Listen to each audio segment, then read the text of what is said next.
Hello. As you said, my name is Paulina. I'm an immigrant myself. I immigrated from Tanzania, East Africa, about 14 years ago. And I work with the ICA. And I'm going to talk about building social and cultural connections by using art-based approaches. Now, ICA assists immigrant and refugee newcomers with their settlement process, and it achieves its mission by offering a range of programs and services, one of which is the intercultural and arts program. And we use the arts program to provide a non-threatening space through which we can tell the immigrant story. It's about the immigrant narrative. We use this space to discuss and share social ideas, share innovative art, we engage the community, and we create new programs that assist immigrants in their social integration. And our aim really is to encourage exchange and dialogue. It's to promote diversity, to foster trust, and build respect. And one of our guiding principles in our work is that communities that work together and celebrate together are more resilient communities, and they're communities that are more supportive of one another. As you know, every day hundreds of immigrants come to make a new home for themselves here in Canada, and sometimes we come out of choice and sometimes we don't. But what we all do is leave behind a very familiar life. We leave behind family. We come from a place where people know our name and make a home in a place where no one knows us at all.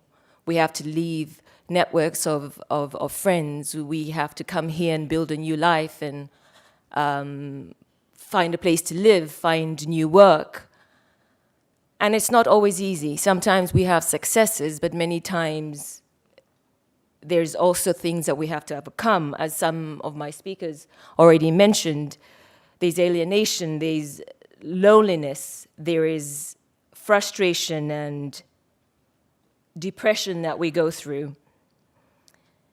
There's also trauma from past experiences. There's cultural disorientation. And at the same time, there are other compounding factors that we have to deal with that have to do with race, that have to do with ethnicity, that have to do with gender issues, sexual orientation, faith and spirituality, as well as disabilities. If newcomers are supposed to find a new home here and become future active members of this society, we must be afforded the time and space to figure out who we are in this Canadian context, as well as to see where we belong. And one way is to address this is through the arts, and also to address some of the issues that immigrants go through when they come here. And I thought that the best way for me to illustrate how we integrate newcomers socially and culturally is to talk about some of the art-based projects that we have done here at ICA, and also to tell you some of the feedback that we've received from participants and from audience members and from the public at large. Well, one of the projects that we've done is, many of the projects we do are theater-based. One of them was called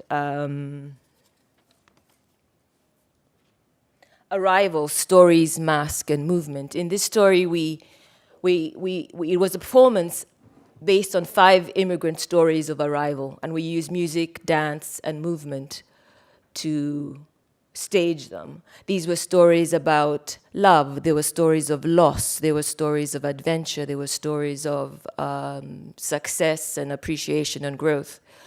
And some of the feedback that we received, you can read over there, is that this performance helped me understand more about barriers that newcomers and immigrants face when they come here. It's a difficult bridge to cross, but this play gives me insight.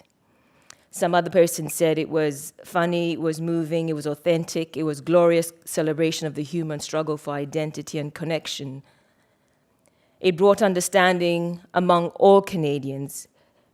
Only the arts can truly reach out and touch the heart. Thank you. Another project that we did was called Police and Community. In this case, we used transformational theater techniques to explore the relationship between the police and newcomers as a way to build mutual trust and reduce discrimination. As one person said, this project was honest and hard-hitting. It helped both sides of the relationship to better understand each other. It generated discussion and action. It's a living proof sometimes that art and conversations that are heart-to-heart can really change policy, structure, and the lives of human beings. And the most poignant comment we received from one of the participants was that they were afraid of the police before they had a chance to meet them in this space. But now they might not be so scared anymore. Another project that we've worked with are photo documentary projects. In this particular one, it was called Inside Communities for Cultures and Images. And this brought together communities from African community, the Filipino community, the Indo-Canadian community, the Japanese community, and we wanted them to share cultural portraits of who they were, just to destroy some of the stereotypes that we have, to tell a fuller story of the cultural stories within our community. And at the end of this, we showed these photographs at a public gallery that we invited everybody to come and attend.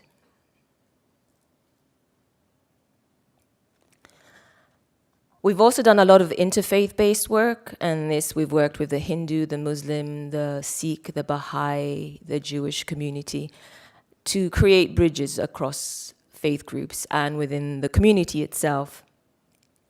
Over a period of about 10 months, we heard over 100 stories from different faith organizations, and we picked a few of them that we showcased in a story concert that was open to the public.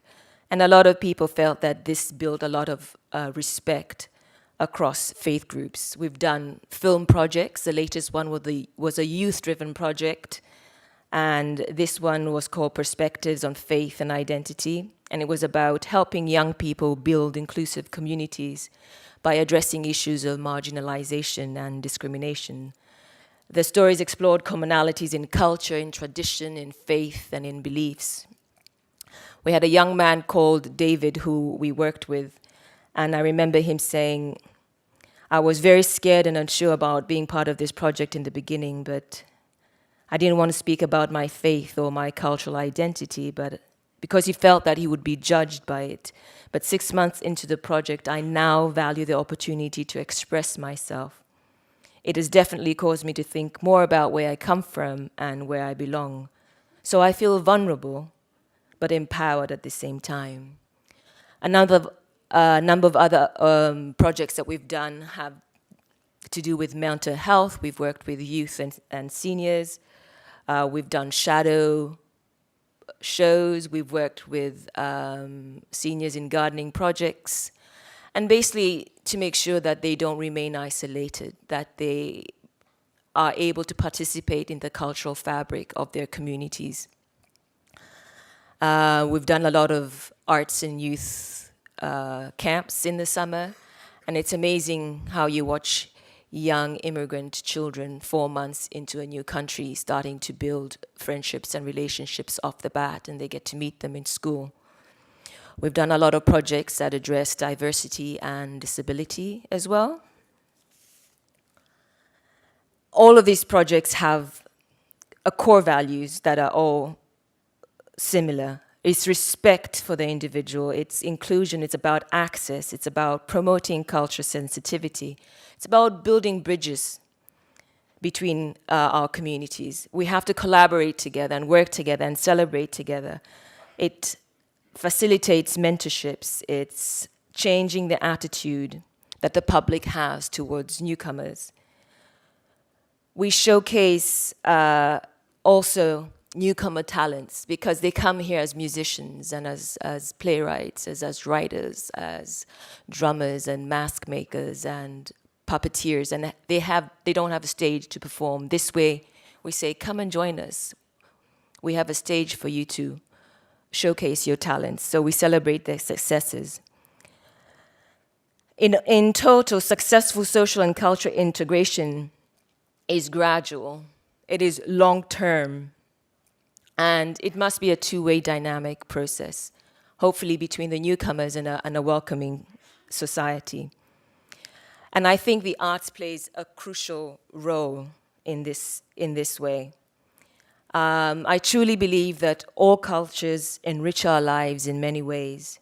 And it is essential that this diversity is celebrated and reflected in the arts. If it's not, our communities will be less interesting places to live. There will be less vibrant communities, and there will be less tolerant places to live.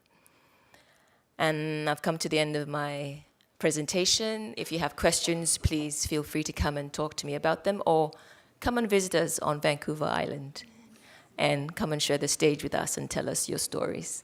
Thank you.